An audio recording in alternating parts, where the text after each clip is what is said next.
नमस्कार प्रणाम। आ गए हैं आप लोग के बीच में एक बार और धमाका लेके, जो कि धमाका ही नहीं भाई साहब, बहुत बड़ा भूचाल होने वाला है। क्योंकि नवरात्रि का आज लास्ट दिन है और पावर स्टार पवन सिंह का विदाई गीत नहीं आया। तो चलिए कब आएगा, किस चैनल पे आएगा, आपको सब बताएंगे। उससे पहले अगर चैनल पर नए हैं तो चैनल को सब्सक्राइब करके बेल आइकन को प्रेस कर लीजिएगा, ताकि पावर स्टार पवन सिंह से जुड़ी जितने भी अपकमिंग प्रोजेक्ट की न्यूज़ है ना, सबसे पहले आपको मिल सके। तो चलिए बात करते हैं।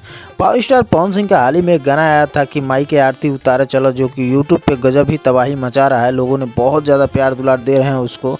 और पावर स्टार पवन सिंह के अपकमिंग सॉन्ग की बात करें तो उनका एक विदाई गीत आने वाला है, जिसमें पावर स्टार के साथ में फिट रोल में आपको आस्था सिंह देखने को मिल सकती हैं और को सिंगर के रूप में आपको शिवानी सिंह सुनने को मिल सकती हैं।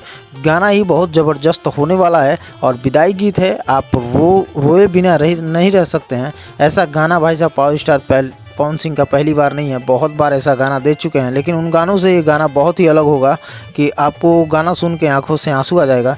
तो चलिए बात करते हैं गाना कब आ रहा है। ये गाना आज शाम तक आपको सुनने को मिल सकता है और पावर स्टार पवन सिंह के ऑफिशियल चैनल से इसको रिलीज किया जा सकता है।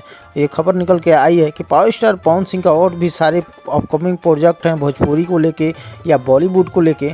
तो बॉलीवुड में कई सारे project power star Pawan Singh जब मुंबई गए थे तो कई सारे प्रोजेक्ट पे साइन किए थे। और हाल ही में बात करें भोजपुरी सॉन्ग के बारे में, तो भोजपुरी सॉन्ग बहुत जल्द उनका आने वाला है। तो अभी उसका कोई खुलासा नहीं हुआ है। जैसा होता है हम आपको नोटिफाई जरूर करेंगे। उसके लिए चैनल को सब्सक्राइब करके बेल आइकन को प्रेस कर लीजिए।